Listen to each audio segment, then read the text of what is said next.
Gators Breakdown, because there's never a dull moment in Gator Nation. The Gators Breakdown podcast is ready to go. I'm your host, David Waters. You can find me on social media at GatorDave_SEC, and it is time to preview Florida going to San Antonio for the Final Four. First matchup there against Auburn on Saturday night, and to help me break it all down, former Gator and Gator great on the hardwood, Patric Young, SEC Network analyst now as well. Going to hop right here on Gators Breakdown and take a look at this special season right here for the Gators, and to get even more coverage, the great Neil Blackmon from Florida Basketball Hour will join us. A lot of good insight from both these guests here, breaking it down for you as the Gators try to go get a national championship. Been a fun team to watch. It's going to be a fun team to break down right here on this episode of Gators Breakdown. All right now I am joined by Gator great and SEC Network analyst Patric Young to break down these special Florida Gators heading to the Final Four, heading to San Antonio. Patric, I hope all's going well, man. All is great, man. I'm representing for these Gator boys. They're out here doing it legit. So, had to represent, got to get gear, show off to my friends, because it's been a while. It's been a while since we've been in this position. And yeah, I happily say we, through and through. I was a Gator before SEC Network even existed. I was born a Gator. So I love the success that the program's having, and Coach Golden just doing it his style, his way. And yeah, man, what a fun time to talk about our program in this light, right? Absolutely, as you said, it doesn't happen too often. Your team in the final. Look, we'd love for it to happen every year, but hey, it's special, and even the great programs don't make it every year. So and honestly, Florida's been a great program for last 20 so years. And yeah, I would say so. Even we want to look at Mike White's time. Like, we were a tournament team almost every year. I think he missed a tournament once. He did, I do agree when, go criticisms on maybe his in-game decisions, maybe not being able to hold a lead. I get that, but he did have some really tough breaks with guys getting injured. John Abunu, for one, he killed Kentucky first time we played them. And then obviously Keontae Johnson, him being the preseason pick for play. How many times does the preseason pick actually win it? Because I'm certain he would have won it that year. But yeah, Coach Golden, first 2 years, had to string together best of roster he could. Still, without Colin Castleton that first year, I think the team barely gets 10 wins. He was that important. And then this last year, we really got a chance to see the style of play from Coach. And this program that's just had a few more missing pieces, few guys that needed to mature and grow a little bit. And now you see the product we have now. The team has been known for all year long of having the most depth as far as guys that are going to contribute. There's not going to be a drop off or a weakness there. And yeah, man, it's been, and having Walter Clayton, a guy that's the first All-American in Florida basketball history, he every which way deserves it. The only regret is to wish that we had him sooner, right? For sure. Certainly wish his whole career was without Florida. Hey, and we'll get into that too, because that's just the nature of college basketball, nature of college sports right now. Is just right. The roster movement there. So, hey, Patric, what has it been like for you for a player that has put on that orange and blue jersey? Like, what's it been like for you to watch this team's journey? I just feel so connected, man. I don't know how to, I don't even know how to describe it. I see the guys in the jersey, same one that I wore. I just feel so much more invested. But I felt that ever since I left. It's not just this team. It's a love I have for, in all kinds of weather. I'm through and through in terms of wanting to see this program succeed and do things the right way, and be that powerhouse elite when we're one day eventually talking about blue bloods and the Gators being in that mix. So, it's just so exciting. It is so exciting to see where the team is now again, from this purview, that we can change. One thing we can change, or two things we can change, is no longer the last time Florida's won the SEC tournament was 2014, and no longer you said the last time that they made it to the Final Four was 2014 as well. Like, obviously, appreciate, like, my history is done and set. Like, seeing new history present itself with a whole new team and fans for these younger generation to love. Like, it's so important for having good basketball to imprint on the hearts of the future Gators. And they'll all, like, a lot of these kids are going to remember Walter Clayton so much. And, just hope next year that coach is able to recruit well. And hopefully Alex Condon and Thomas Houck don't leave. So we just need some guard position to fill. We'll see, though. Let's just focus on Saturday, right? For sure. Plenty to be excited about. But Patric, of course, you mentioned you and your teammates there, do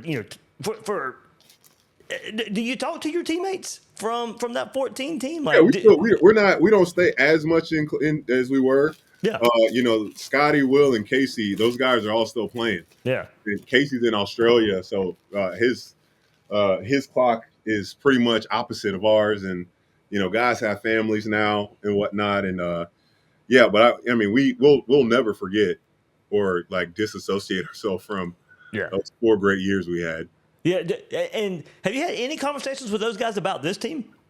Yeah, because Scotty was able to attend his first game since he graduated. I was at that game too, by the way. When he got honored. Yeah, he was able to. I asked him, like, what do you think? And he's like, we're a much better defensive team.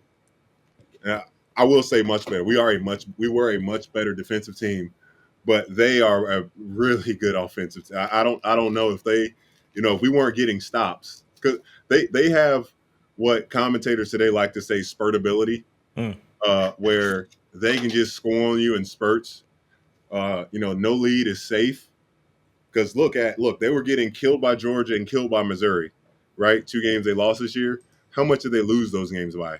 Yeah, storm back 1 point, both of those games. So that will be the fear there. And they've had games where they just, from the jump, dismantle teams right away. So I lean towards giving them credit of being the better team because they've had much more competition this year. How many ranked on ranked games did they play in the SEC? Yeah. 14 teams make the tournament. 3 made the tournament for me our last year. So that alone shows you the strength of the league. Like, the SEC was not seen as a basketball powerhouse like it is now. Right. Patric, I get this question out there a lot. I see it out there a lot.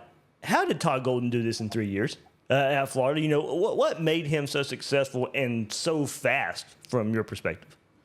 Gosh, he's a hell of a recruiter. I don't know what it's like to be in the shoes of a head coach, going to a new program, following the shoe.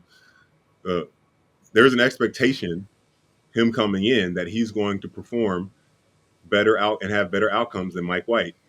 There was an expectation for Mike White to not necessarily perform higher than Coach Donovan, but to maintain that level of success, and it wasn't. And now Coach Golden he almost has to overcompensate by making a Final Four, by showing, like, no, you guys, and to do it so fast. Recruiting wise, I don't know what their process is of finding the guys, like, and they're, you see each one of these guys getting better as the season. You see Ruben Chinyulu getting much better as the season's going on. For sure. Thomas Houck, he was kind of up and down. You never knew what you were going to get. Didn't shoot the 3 ball very well throughout the season. And look how he's played in the tournament. Look at how Alex Condon hit his peak, and he's been a little bit up and down. Look how Micah Hand-Logden has been able to fit in and kill it on the offensive glass. Look at how Will Richard and Walter both went to test the NBA waters, and I would say absolutely they have answered a lot of those questions they probably had. Grabbing Elijah Martin too. I mean, his leadership, already been to a Final Four. Like, that's pretty incredible. And not only that, like, getting a guy like Elijah and Walter and Will, these guys that could be studs anywhere else, getting them just all bought in on winning only. Like, I talked to Will Richard earlier, and he's like, man, dude, I just want to win. Like, I really don't care if I play good or play bad. Obviously, I want to play bad and contribute to winning, but if I play bad and we win, I don't care. And I mean, how beautiful is that? How beautiful is that as to have that unselfish team? And like he's taking over games himself. Right. Like each one of these guys, like the way that they let each guy cook when it's time, when you see like they're playing well. Like Walter has not, and we'll say like he makes some really tough shots. Sometimes he takes some bad ones, but he does it. He will not kill the team by taking those bad shots. He will not. He'll stop shooting. Unless he's getting open shots, and he will let everybody else cook. Which I love so much about this team, how balanced they are. Even though they have this stud, but they're also very balanced, and this star knows when it's time for him to take over. Yeah, and it's not a team that's full of high school 5-stars or highly rated players. Like you said, they hit the portal really well to bring these guys. Two 5-stars in football? Was Elijah a 5-star in football too, like Walter? Probably a 4-star recruit. Yeah, and it's funny when they should go back and show those football highlights, and there's a picture floating around too of Walter Clayton and Jervon Dexter on a recruiting visit together. So it is pretty funny to see that. But like you said, man, you could really see the talent and chemistry come together for these guys. And look, I had high hopes coming into this squad, coming into this season with this squad. But this transfer portal adds a layer of unpredictability in the sport. And to me, it's just safe to say Todd Golden's found the right mix for this year's team. Oh yeah, I think he's found a great and like I think I and this is me speculating. This is me speculating, but I think I have the you can point to some things to see that maybe it's true. Like I think maybe Denzel Aberdeen thought he was going to have a little bit of a bigger role in the season early on. And I try to look at body language and then how he was out there. And it seemed like he was struggling with accepting his position for a bit, sometimes just making bonehead mistakes that he never does. And I knew it. I have his number. I told him just to keep staying ready, man. Like keep working, stay like your time's going to come. It might not be in the way that you want it to, and he's absolutely killed his role. Yeah. Be a pest on defense and lead us offensively as like he has that free will where he's allowed to go and try and just get a bucket. And he's so good at it to put, whether he's getting to the line or knocking down open shots when he gets those opportunities. And that little mid-range jumper. Man, man, I bet you Alabama would have stayed in that game if they believed in mid-range jump shots. They don't believe in no, they don't. They probably shot less than 1% of all of their shots were mid-range jump shots. Yeah. This whole season, he does not believe in them. Yeah, Aberdeen's man. I'm so glad you brought him up. I just love seeing him come off the bench. He's one of my favorite players, honestly. And, like you said, I love his tenacity, and that's kind of what garnered me toward him last year. And I'm glad you brought up kind of his progression as well. You brought up Chinyelu and how he's come along and how he's come along. But I agree with you about Aberdeen. A little bit of struggles. You saw some laziness with the ball, but as the season has progressed, and then Walter Clayton goes down with injury. Yeah. And he had to come in and lead the Gators. And Elijah went down when they beat Auburn on the road, and Denzel decided to start that game. Didn't have like a spectacular game, but the Gators were up by 20 at one point. I think he finished with 10 points that game. And, I mean, like that's what you want. You want a guy that's ready when that time comes. So, he and I even Sam Alexis, stay ready, man. Like something can happen. You really don't know what the future holds or injuries or whatever. And stay ready for your opportunity because you might get your number called. And he's shown like he can contribute for sure. He can score. He's got some skill. Just right now, he's not better than the 5 guys in front of him, Yeah. Patrick, let's go back one more time and look back at the phenomenal comeback win over Texas Tech. We're removed from it from a few days. So any new thoughts on that incredible comeback that maybe was missed in the moment or right after? Yeah, no, I actually got a chance to talk to Duke Werner today. He's been an athletic trainer for a while with the Gators, and we were talking about the game, and I was like, Duke, man, like the bigs got to play better defense. Like, what's going on? He's like, yeah, Coach Golden didn't want to double. And I'm like, yeah, he shouldn't have needed to double. 7'1", 7 feet, 6'10", 6'10". there just was no resistance. Derek Williams, hats off to him, good player. I just think that, and it's not anything coaching wise that needs to be shifted there. Like, you don't need to coach him and tell these guys a different way to guard. You got to tell them be tougher. Don't let guys catch it in the position that they want to. Don't back down. Look, in basketball, as a defender, you can absorb the contact an offensive player initiates toward you. They're backing down, their shoulders going to you. You can try to withstand and hold your ground. You cannot try to meet them and like forces negative pressure. They're going to call a foul on that if you try. I remember this, like, it pissed me off so much. But in that, now you can hit your chest once, hit your chest twice. He's going for a third time. Take the charge. Once you get a charge on that offensive player, not only him, but the other bigs they're gonna be thinking about that. They're gonna say, "Oh, I can't back down in that same way. I don't want to pick up a second foul." And I don't know what I know. Derek Williams wasn't the same height. He wasn't 7 feet tall, or I don't know if his first name was Derek, but we know the light skinned kid that was killing us. And then start the game. You got to start games off. The team's got to start games off defensively better. Not just, you can't necessarily, like, I would love, obviously, to start the game off on a 10-0 run, but we saw in that game, Texas Tech came out and knocked down 3 threes. Yeah. They were a lot of those wide open.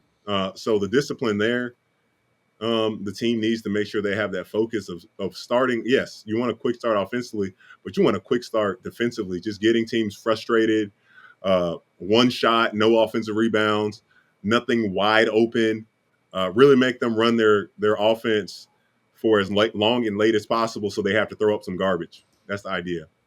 Yeah, Patrick, that's kind of want to go to one of my next thoughts I wanted to. You kind of hit on it there. Florida hasn't played their best ball yet in this tournament, and they're still in the Final Four. What would you say their best game of the year was? Would you say the best game was at Auburn? Given having to go there or Bama, but man, it's hard to overlook that Tennessee just pound. They just beat the crap out of Tennessee at home.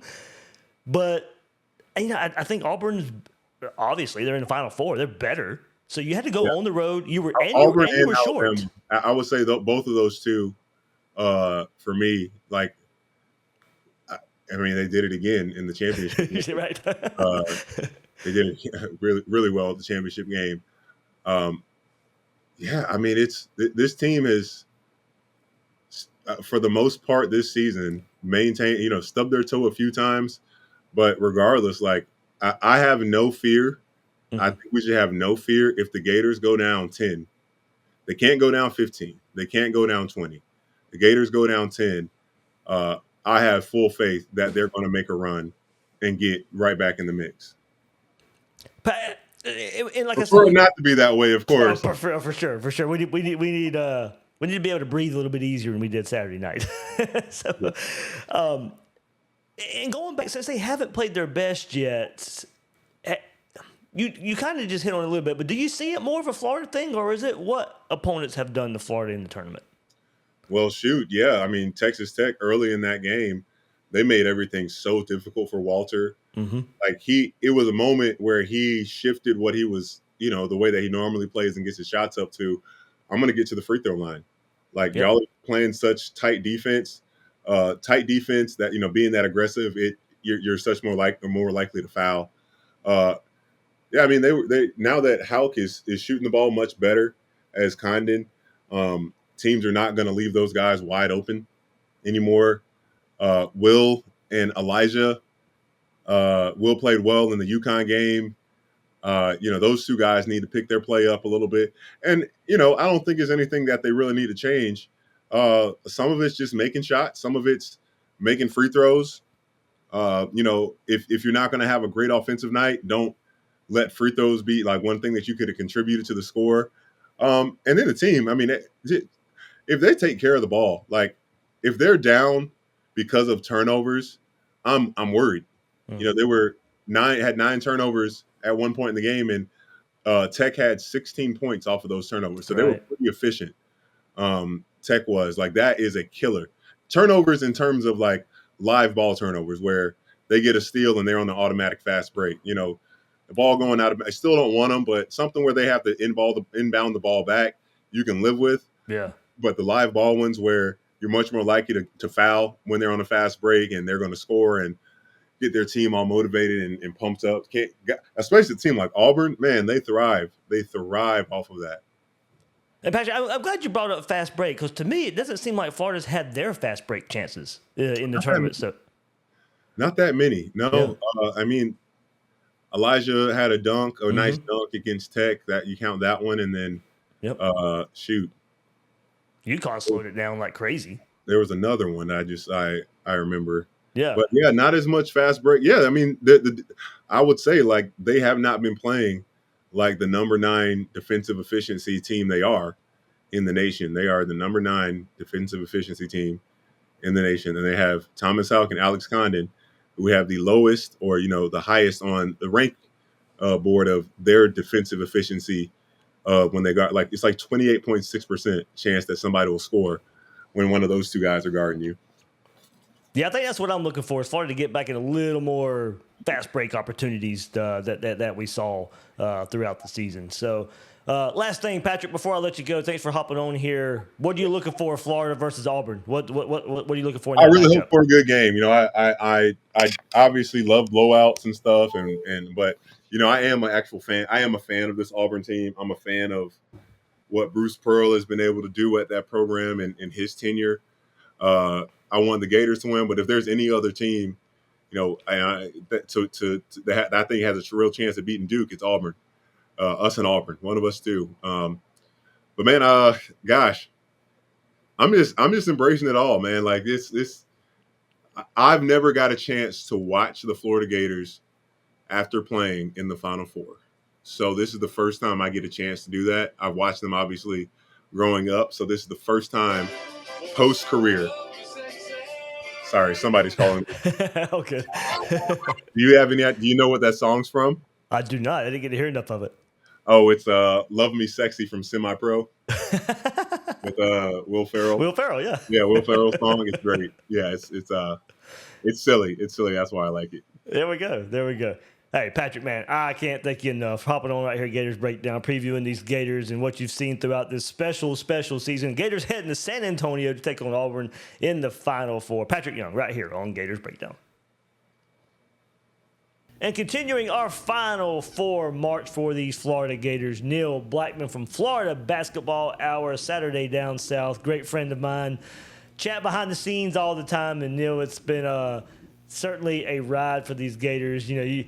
It's hard to put into words sometimes about what this team means, I think, to Gator Nation, but you and Eric Fawcett there at Florida Basketball Hour have been carrying us all the way through, and certainly appreciative for your coverage, but also appreciative for this coverage that you get to cover the Final Four with this Gator team. Yeah, man, it's been a special year. I appreciate the kind words. Look, Gator Nation needed something like this. I know they've had the big baseball runs, the surprise one last year, but it's been a while since there was just a team that I think everybody kind of gravitated towards, and the stories are so good, and that's one of the things that it's been fun to tell people that aren't in Gator Nation about the story of this team and how they're the only team at the Final Four without a top 100 recruit. They've got one 4-star player on the roster, and that's Zay Brown, a freshman who doesn't play, really. And, the best backcourt in America is 3 guys who transferred in from mid-majors who had a total of 2 Power 5 scholarship offers between the 3 of them. You think about all of that and just the fact that – and then they're also coached by a walk-on himself, in Todd Golden, one of the 2 youngest coaches in the NCAA tournament this year. What an incredible story. It's been a lot of fun, Dave. Yeah, no, and that goes to, I think, one of the best pieces you've ever published at Saturday Down South. And I read your football content, and I read your basketball content. Thank you. But this one, and look, I made sure I shared it on social media there too. And of course, and I don't say that lightly when I say one of your best pieces there. And it was, Florida is headed to the Final Four thanks to its underdog mentality. And look, while this team is a number one seed, this isn't a team filled with 5 stars, like you said, McDonald's All-Americans. Right. This isn't a coach that's been at the top of his game for years and years and years. Todd Golden still, as you said, one of the youngest coaches here in the tournament and in the Final Four, of course. But it is a team that has been put together that has great stories. And I tweeted, with that story of yours, well, there may not be a Cinderella team for nation to gravitate towards in the traditional sense. This Florida team has stories that should be cheered for as such. Yeah, I mean, they really do. And it starts with, I think it helps that it starts with the best players. Like Walter Clayton Jr. had more Power 5 football offers than he had Division I basketball offers, right? And there's this funny story about Rick Pitino watching film of Walter Clayton Jr. and saying, all right, I'll go and see him. Rick's at Iona. So at this point in time, Rick, he gets this job at Iona, and it's really kind of a lifeline for him. He thought he might have been out of coaching forever after all the stuff that went down at Louisville. Mm-hmm. He gets to Iona. He goes down to see Walter Clayton play, and Clayton shoots the lights out, and Pitino has an assistant there, and they're like, well, what do you think of him? And he says, well, quite honestly, I think he's kind of fat and slow, but but he sure does make a lot of shots. And so they give him a scholarship, right? And he goes up there and he wins MAAC Player of the Year as a sophomore. But then Todd Golden gets the job at Florida. Todd Golden's out recruiting, and Walter Clayton ends up being a guy that they just feel like, look. His mom wanted him to come home, and he grew up a Gators fan, and Florida had recruited him a little bit in football, but ultimately they didn't end up sticking with him, as you know. Yeah, and we see the picture floating around of him and Jervon Dexter posing for a recruiting trip. Right, exactly. So Walt had visited Florida to play football, and but he had an offer to Georgia to play for Kirby Smart. I mean, they didn't know what they were going to do with him. But the point is, like, now he's a first-team All-American. He had 0 offers to the Power 5. So it starts with him. Elijah Martin, an all-state quarterback, more Power 5 football offers than Power 5 basketball offers. Ends up at FAU because basketball is what he loved. It's what he was passionate about. And becomes the most outstanding player of an NCAA regional in their run to the Final Four. I thought should have made a second all-regional team. What a story that would have been, but did not make all-regional team in the West. But, now he's the first player in the history of college basketball to start for 2 Final Four teams at different schools. I mean, what an extraordinary story he has. And, the list goes on with these guys, from the sacrifices of Micah Hanlockton to, the fact that I honestly think they all kind of buy into what Todd Golden teaches and says, because Todd was an underdog. He kind of had to talk his way into his role at St. Mary's. Kyle Smith thought he could play, told him to walk on.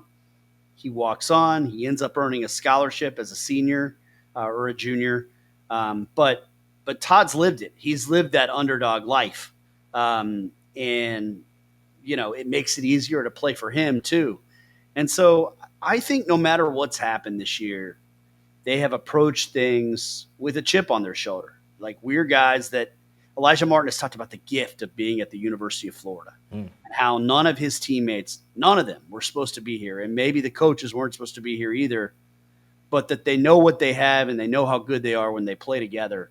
They were picked 6th in the SEC or 7th, depending on the publication. Which I could not believe, by the way. No, and Eric and I had a ballot, and we picked them 4th.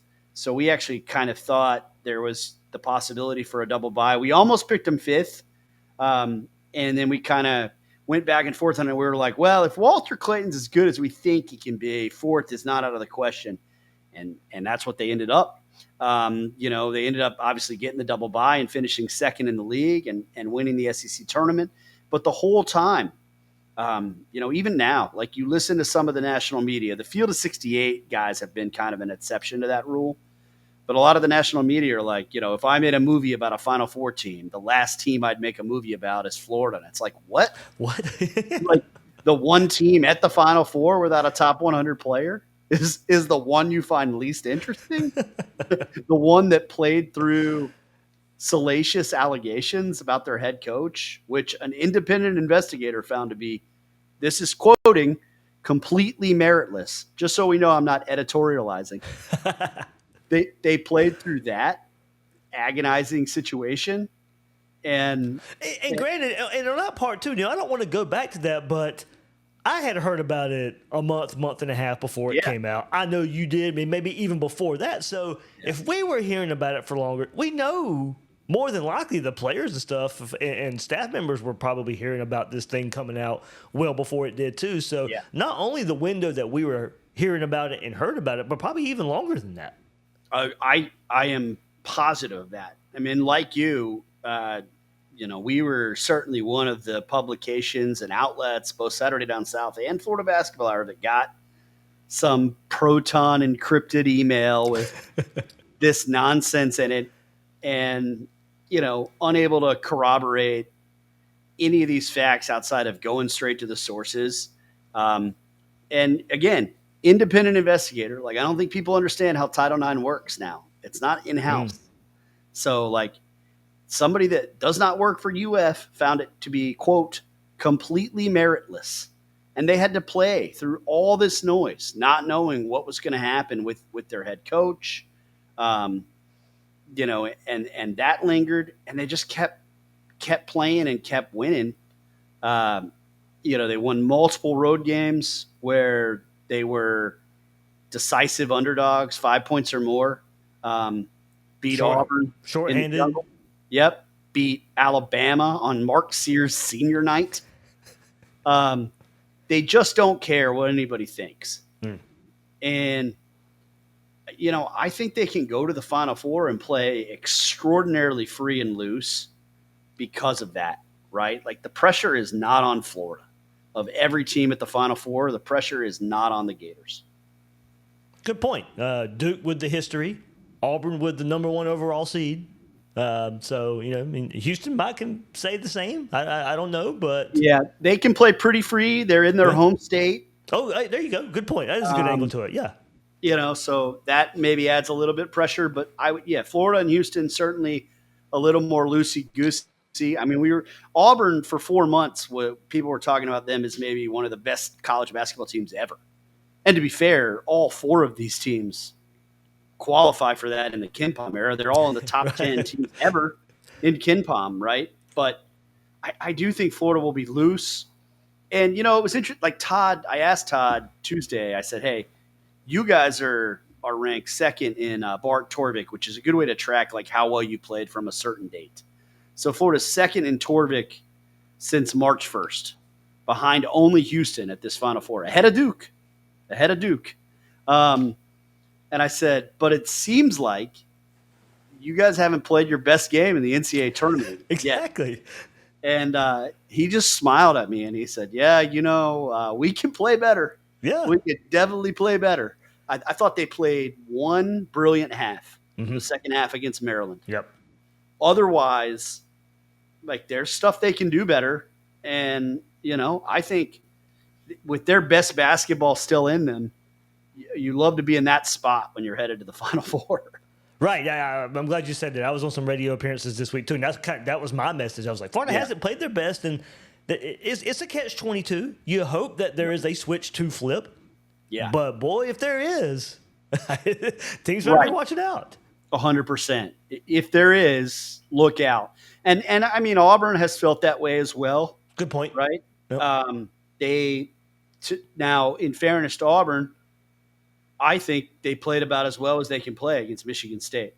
I mean, and I've told, I don't remember what station I was on today talking about Auburn, but I was asked about them, and I said, the Michigan State game ended however it ended. but it wasn't competitive. Like it was 23-8 Auburn, and they just kind of cruised. Every time it got within 10 double digit, it stayed. They made a shot or they got a stop. Whatever they needed to do, they did. And they're a little different than they were the first time they played Florida. And I do think they're going to go to the Final Four and say, hey, we just played as well as we played in a month. I thought the last time they played well was actually the loss to Tennessee at the SEC tournament, which if you watch that SEC semifinal was just a really fantastic high-level college basketball game, and Tennessee won. Tennessee just made more shots. But Auburn played well in that game, and then, man, they were sleepy on the opening weekend. But that's the benefit of being the number one overall seed is you play Alabama State. Okay, you're 16 is always going to be pretty outmatched. But they got Creighton, who Fawcett and I love watching them play, but Creighton doesn't have the athletes to play with Auburn. Right. And they play 6 guys, and that's the thing. The biggest challenge for Auburn, like if you're Auburn, your biggest challenge Saturday is that you're now playing a team that out-athletes you again for the first time. Like Auburn is slow compared to Florida. Yes. And that was a big thing in the first game. Because I think you can throw out the box score a little bit, right? And you have to say, hey, what about it just sort of schematically? What about it from personnel did you learn in the first game? And what you learned was Florida could move Auburn around a little bit. And in doing that and getting Johni Broome away from the basket, getting him moving side by side, getting Dylan Cardwell moving, Florida was able to really exploit some mismatches. And they did it because they're faster and they were quicker, but they don't give up any length because they've got all those front court bodies. That's the problematic matchup there. Now, on the flip side, right, everybody, the big question, well, what does Auburn do? What do they do that test Florida? To me, it's Todd Pettiford. And I'll use the football analogy. Like, the Jaden Ball that was busting big runs against LSU in November was not the kid that was getting the ball and doing okay in early October, right? Mm-hmm. February 8th is a long time ago in freshman years, man. Good point. And Todd Pettiford is a different basketball player now. He is a guy they use in isolation. He's a guy that's really hard to keep in front of you.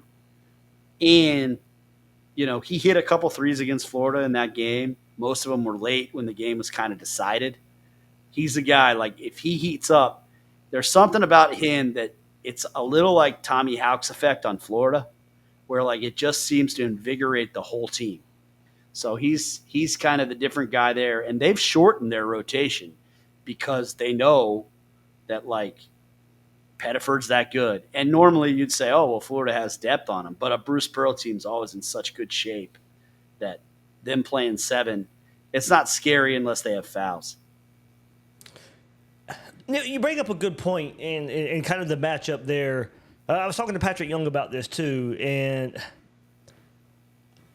to me, it seems like Florida, look, they're winning the games, of course. They're here in the Final Four, but they haven't been able to dictate the games they really want to. Like, there hasn't been a lot of transition. There hasn't been a ton of fast break points for Florida against UConn, against Texas Tech. You mentioned the one great half against Maryland.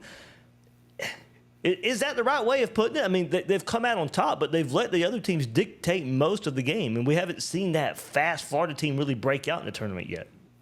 Yeah, they did a little of it in the second half against Maryland when they stopped turning the ball over. Yeah. They were able to get out and move. And then obviously in the Norfolk State game, they built the 51-21 lead or whatever ridiculous score it was.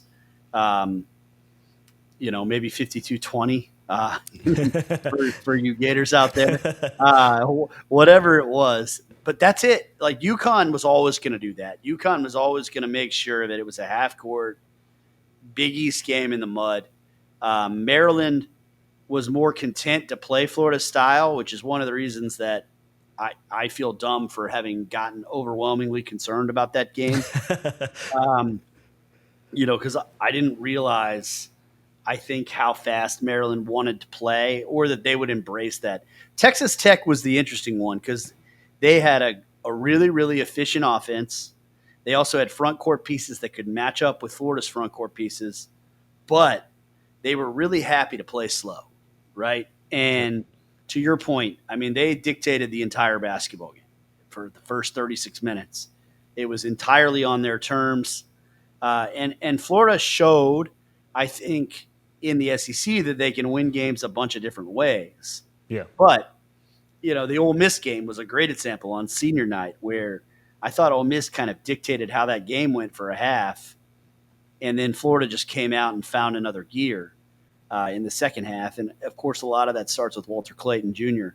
But if you run with Florida constantly, it's not a very good idea. We saw what they did to Alabama. We saw Texas A&M try to go up tempo with them. They got destroyed. Oklahoma tried to run with Florida. Did not go well for them. Auburn likes to go. I mean, they'll go up and down with the Gators a little more than everybody else, I think. Look, to me, it's just going to be about who guards better. And I hate to get it kind of that bottom liney, but like if you're Florida, Walter Clayton was marvelous the first game, 19 points, 9 assists, 6 rebounds. Probably the one guard in the country who really whipped Denver Jones in a head-to-head matchup where normally Bruce can say, hey, Denver Jones is going to shut down your best guard, and you better find someone else to beat us. Well, Walter Clayton accepted that challenge. And so here's what I'll say about Auburn. Like, Florida can guard better, but nobody in the NCAA tournament has played better offenses than Florida has. That's in the Final Four. Like, Florida played UConn, top 10 offense. Florida played Maryland, top 25 offense. Florida played Texas Tech, top 5 offense. So Auburn has guarded great in the last 2.5 games. I'll say the second half of the Creighton game where they came from behind, and then the Michigan game, Michigan State game. But the best offense they played in that stretch was Michigan State, who's 26th, and who Auburn can out-athlete, especially in the front court. This will be the best offense Auburn's played since SEC basketball. So how do they respond to that challenge? And then, how does Florida answer the questions that Auburn asks? Like, they're not going to double Janai. So I'm just telling people they're not going to. So they're going to sit on shooters. So can you stop Tahad Pettiford, and can you stop Denver Jones from getting into the paint? In the first game, they were able to do that, and Janai didn't get dunks or anything like that. He had to work for everything. Florida has to do that again. And then they can't let Auburn get easy stuff in transition. Like, you want to play fast? Yeah. Great. You better value the basketball better than you have in the last 4 games. Good point there. Maybe, turnover is a huge part of Florida being under control in transition.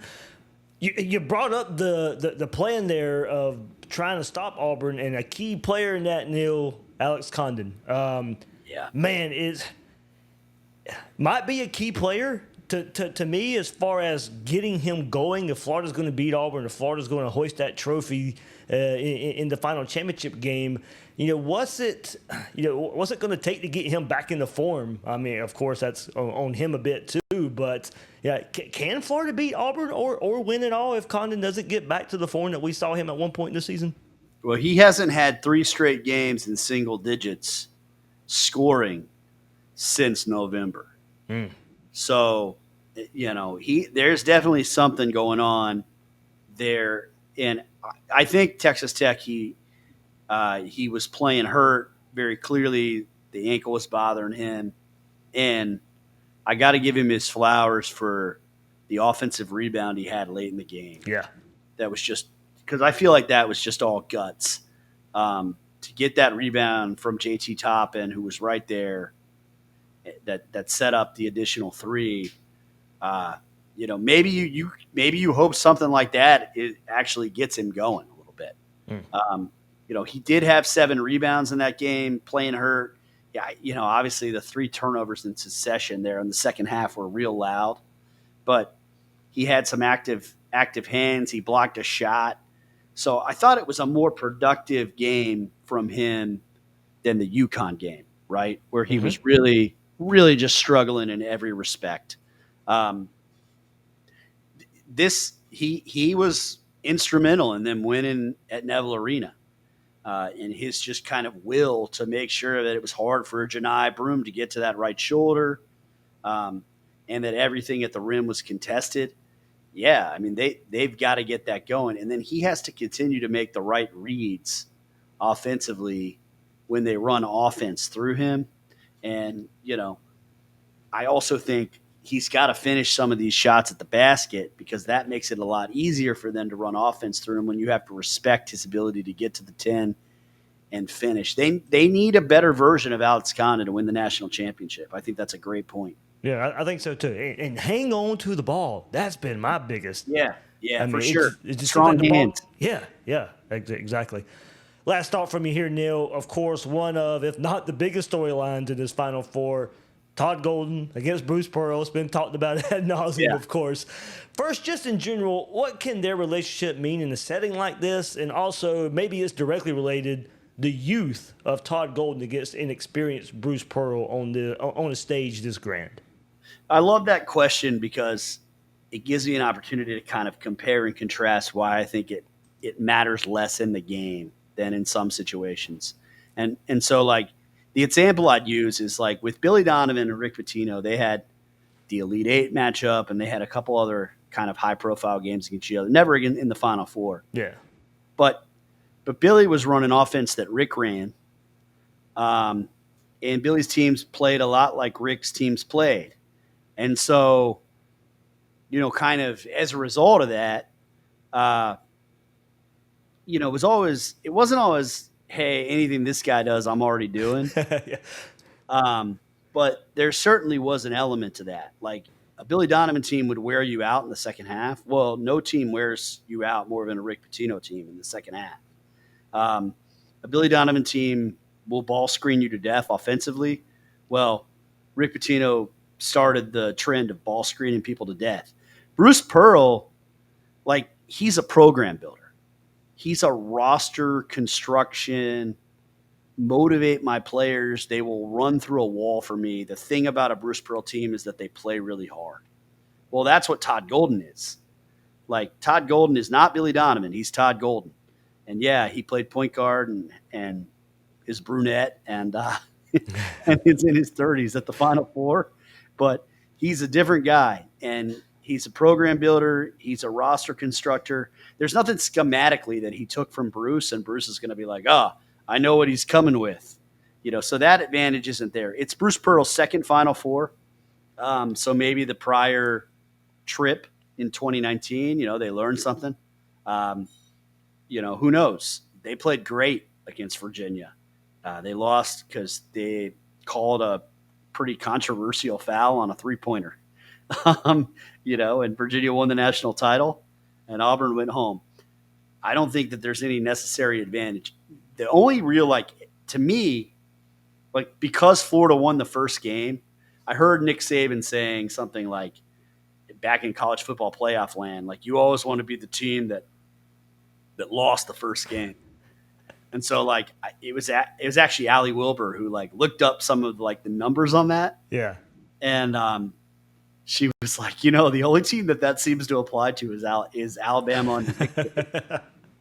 In fact, the team that wins the first game is usually in pretty good shape because there's a reason they won. Well, if I say, imagine that. They were probably better, okay? Yeah. Florida was ahead by 21 points in Neville Arena. And I won't say called off the dogs. Like I said, Auburn made a couple shots and made it kind of interesting.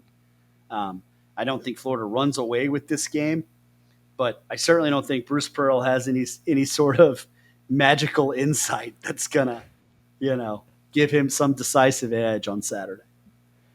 All right. Hey, Neil, good stuff, man. As I said, I know you're busy this week. Gators going to San Antonio, going to the Final Four. You making some time to come on here on Gators Breakdown. I hope you enjoy the trip. Look, I know you're a fan too, just like we all are. You're a Gator fan. Gator basketball you got covered there at Florida Basketball Hour. You and Eric, man. I hope you go have a great time, and I hope you're there all the way till Monday night and watching that confetti drop down. Me too, brother. Thanks for having me. See you, Neil.